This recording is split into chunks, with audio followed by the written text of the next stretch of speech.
Hello everyone, मैं हूं आपका दोस्त आरपी। फिर से आपका स्वागत करता हूं आपके अपने यूट्यूब चैनल पर।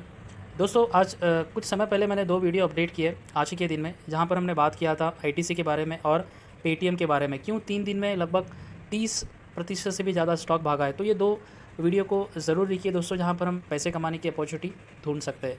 तो आज इस वीडियो में हम बात करने वाले दोस्तों एक ऐसे स्टॉक जिसने लगातार मार्केट में इन्वेस्टर्स को पैसे बना के दिए दोस्तों। इसका जब मैं चार्ट देख रहा था दोस्तों, तो वाओ, मैंने मेरे जस्ट मुंह से एक ही शब्द है वाओ। यानी शानदार तेज़ी इसमें पिछले काफ़ी समय से बनी हुई है। और हम बात कर रहे हैं कमिंस इंडिया लिमिटेड के बारे में, जो कमिंस ग्रुप का हिस्सा है, जो यूएस बेस्ड कंपनी है दोस्तों। तो आज देखिए इसमें शानदार गिरते हुए मार्केट में, जब मार्केट में काफ़ी उतार चढ़ाव हो रहा था, मार्केट इन डिसीजन मोड में था, मार्केट को किस तरफ जाना ये पता नहीं था। मैं बात कर रहा हूँ बैंक निफ्टी और सेंसेक्स को। इसी बीच एक ऐसा स्टॉक है जो अपने आप को 7% तेज़ी के साथ ये क्लोज़ करता है। हालांकि 10% की तेज़ी देखने को मिली थी और क्लोजिंग 7% के साथ हुई है। अगर मैं इसके कुछ रिटर्न्स की बात करूं दोस्तों, तो आपको पता चलेगा। देखिए 5 दिन में इसने लगभग 9% की तेज़ी थी और 1 महीने में देखिए दोस्तों इसने 9% का रिटर्न बना के दिया है। और 6 महीने की अगर हम बात करेंगे तो शानदार देखिए 35% का रिटर्न हमें 6 महीने में देखने को मिला है। तो दोस्तों इस वीडियो में हम जानने की कोशिश करेंगे कि मतलब कमिंस इंडिया में आखिर क्यों इतनी तेज़ी पिछले काफ़ी समय से देखने को मिल रही है, और स्टॉक क्यों मतलब अपने जो 50 दिनों के डेली मूविंग एवरेज है उसके ऊपर ही ट्रेंड कर रहा है पिछले काफ़ी समय से। तो अच्छी खासी तेज़ी और अच्छे खासे पैसे इसने बना के दिया है, वो हम जानेंगे। Q3 के जो रिजल्ट है क्विकली वो जानेंगे, साथ ही साथ डिविडेंड के बारे में इन्होंने अनाउंस किया है उसके बारे में भी जानेंगे। तो सभी से विनती करता हूँ कि कंप्लीट वीडियो ज़रूर देखिए और चैनल को सब्सक्राइब अवश्य कीजिए और वीडियो को लाइक ज़रूर कीजिए दोस्तों। तो चलिए सीधे बढ़ते हैं हमारी जानकारी की ओर। तो अभी हम आ चुके हैं दोस्तों हमारे नॉर्मल पेज पर, जहाँ पर हमने कमिंस इंडिया के कुछ डिटेल जानने की कोशिश करेंगे कि यहाँ से भी हमें इन्वेस्टमेंट करना है या नहीं करना है। ठीक है, तो ये कंपनी देखिए दोस्तों, जैसे मैंने बताया Cummins Inc group USA base ये कंपनी है। ठीक है, जो इसका मेन ग्रुप है। और ये क्या करती है दोस्तों, देखिए it's design manufacturers and distributes and services diesel alternative fuel engines. Manufacture भी करती है और सर्विस भी देती है दोस्तों। ठीक है, तो एक अच्छे खासे एंड पावर, बड़े जो पावर जनरेटर्स होते हैं वो भी ये बनाती है। तो एक अच्छी खासी कंपनी है, यूएस बेस इसका जो मेन पेरेंट कंपनी है, यूएस बेस्ड कंपनी है। तो चलिए कुछ फंडामेंटल आंकड़े देखते हैं रिजल्ट की ओर और डिविडेंड की ओर बढ़ने से पहले। तो अपने आप को ये ज्ञात कर लेते हैं कि क्या यहाँ से भी इसमें इन्वेस्ट करना बनता है, क्योंकि इसकी शेयर होल्डिंग पैटर्न भी काफ़ी इंटरेस्टिंग है दोस्तों। पब्लिक मात्र 9 से 10% माल लेके बैठी है। तो इतना बड़ा ग्रुप की कंपनी इतने अच्छे रिटर्न्स दे रही है, पैसे दे रही है, बट स्टिल पब्लिक की हिस्सेदारी ना के बराबर है। तो ये सारी बातें जानेंगे। तो सबसे पहले देखिए मैं नॉर्मल आंकड़े पे आता हूँ इनके मार्केट कैप में। तो देखिए दोस्तों इसका मार्केट कैप है कंपनी का 43,721 करोड़।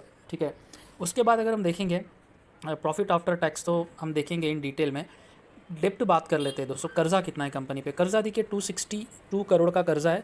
अगेंस्ट रिजर्व देखिए दोस्तों लगभग 5,000 करोड़ का रिजर्व है, यानी ऑलमोस्ट डेप्ट फ्री कंपनी है, नो डाउट ऑलमोस्ट डेप्ट फ्री है। ठीक है, उसके बाद देखेंगे दोस्तों प्रमोटर की हिस्सेदारी कहाँ तक है इसमें। प्रमोटर के पास देखिए ऑलमोस्ट 51% का स्टॉक पड़ा है और प्लेज्ड प्रमोटर हिस्सेदारी, प्रमोटर के ने अपनी गिरवी कुछ हिस्सेदारी रखी है, ना के बराबर है। यानी दो जो इंपॉर्टेंट पैरामीटर है कर्जा और रिजर्व, प्लस तीसरा जो पॉइंट है प्रमोटर का interest level of in the company, तीनों पैरामीटर काफ़ी मजबूत है इस कंपनी के। ठीक है, उसके बाद हम जानने की कोशिश करेंगे दोस्तों इसका जो हाई एंड लो है। हाई देखिए 1618 रुपया, लो था 904 रुपया, और अभी स्टॉक ट्रेंड कर रहा है अपने हाई के आसपास। तो यानी स्ट्रॉन्ग जो इसके स्ट्रॉन्गनेस जैसे 1570 के आसपास ये स्टॉक है, तो अपने हाई के आसपास है, जिससे प्रतीत होता है कि काफ़ी तेज़ी से स्टॉक भाग रहा है। ठीक है, यहाँ तक आपको समझ में आ गया। अभी मैं आपको बताता हूँ इसका चार्ट जो मैंने कहा। ये है देखिए दोस्तों, जो ये है ब्लू लाइन जो आपको दिख रही है, ये है प्राइस लाइन, और ये जो 50 दिनों का डेली मूविंग एवरेज है ग्रीन लाइन का, और ये कलर है देखिए 200 दिनों का डेली मूविंग एवरेज। तो देखिए ये ब्लू लाइन देखिए हमेशा से ही 50 दिनों के मूविंग एवरेजेस के ऊपर ही है दोस्तों। इससे ये प्रतीत होता है कि स्टॉक काफ़ी अच्छी गति से अपने आप को 50 दिनों के डेली मूविंग एवरेज के ऊपर रखकर ट्रेंड कर रहा है, यानी काफ़ी मजबूती के साथ ये आगे बढ़ रहा है। तो हमने फंडामेंटली देखा है किस सेक्टर में डील करता है, काफ़ी अच्छी कंपनी है यहाँ से भी। साथ ही साथ कुछ ऐसे आंकड़े देखेंगे इसके मजबूत पॉइंट जो हमें जानना आवश्यक है अगर हम निवेश करना चाहते हैं। कंपनी इज़ ऑलमोस्ट डेप्ट फ्री जैसा मैंने कहा है, और हेल्थी डिविडेंड देती है दोस्तों। Company has been maintaining healthy dividend pay out 62.3%। ठीक है, साथ ही साथ कुछ नेगेटिव कुछ है, stock is trending at 8.37 times higher book value. Performance है तो टेंशन ही है दोस्तों बुक वैल्यू का।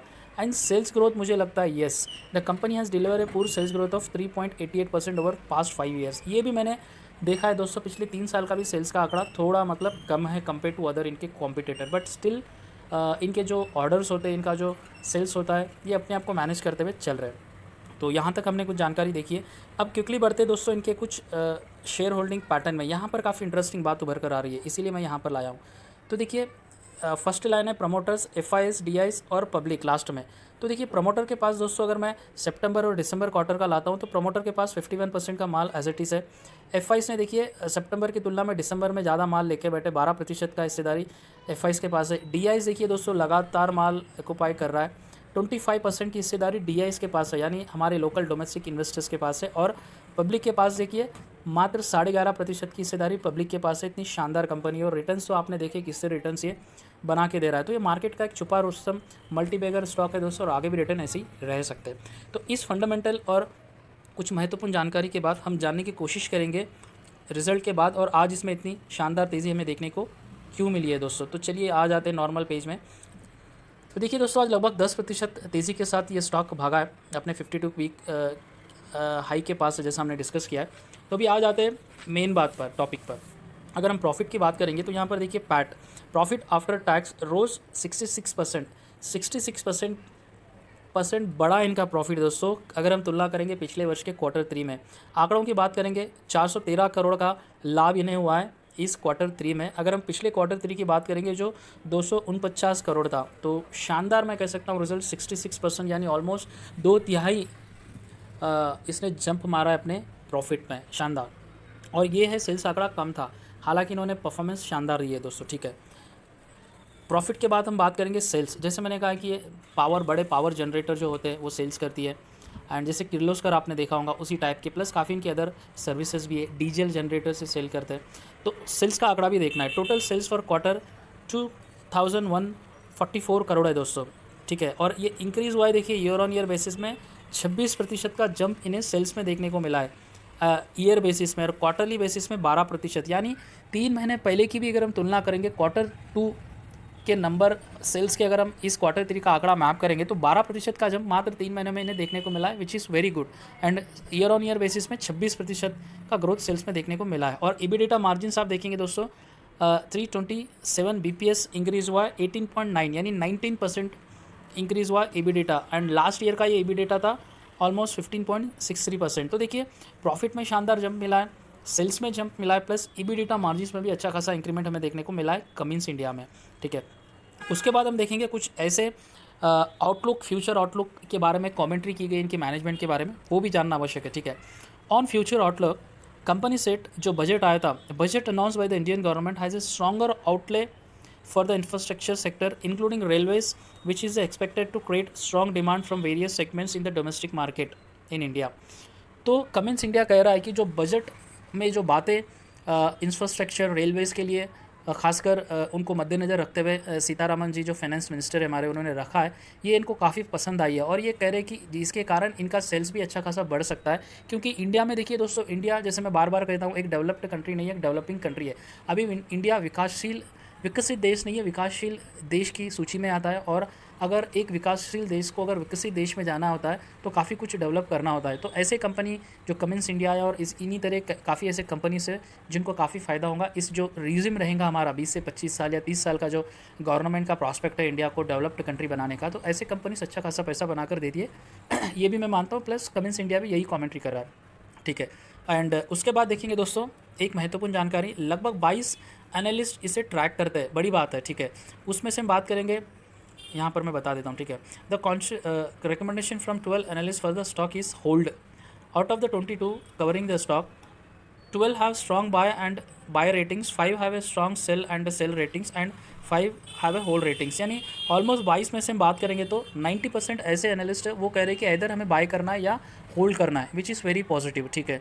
आप और मैं अगर कहेंगे तो ये हम दोनों के लिए महत्वपूर्ण कभी कभी हो सकता है, कभी नहीं हो सकता है, ठीक है, आपकी और मेरी राय। पर मार्केट के जो जानकार जो एनालिस्ट कहते हैं वो डेफिनेटली कहीं ना कहीं लास्ट करता है, ठीक है। तो हमें गुड टू नो इन्फॉर्मेशन है दोस्तों, मानना होता है। साथ ही साथ कमिंस ने दोस्तों लगभग अच्छा खासा मतलब डिविडेंड भी दिया है अपने शेयर धारकों को। उन्होंने प्रॉफिट कमाए तो डिविडेंड भी दे रहे हैं, लगभग 21 रुपये पर शेयर इनका डिविडेंड, अगर मैं सही हूँ। साथ ही साथ ये दे रहे हैं, इनका डेडलाइन फरवरी तक है दोस्तों। तो डिविडेंड का प्राइस शायद ऊपर नीचे हो सकता है, डिविडेंड इन्होंने अनाउंस किया है। मैं सभी से विनती करता हूँ कि डिविडेंड का देखिए, साथ ही साथ ये वीडियो 2 बार देखिए और अपनी राय खुद की लीजिए और ऐसे स्टॉक में इन्वेस्ट कीजिए दोस्तों जो फ्यूचर में सेफ़ है। तो सभी से विनती करता हूँ कि चैनल को सब्सक्राइब अवश्य कीजिए और वीडियो को लाइक ज़रूर कीजिए। धन्यवाद दोस्तों।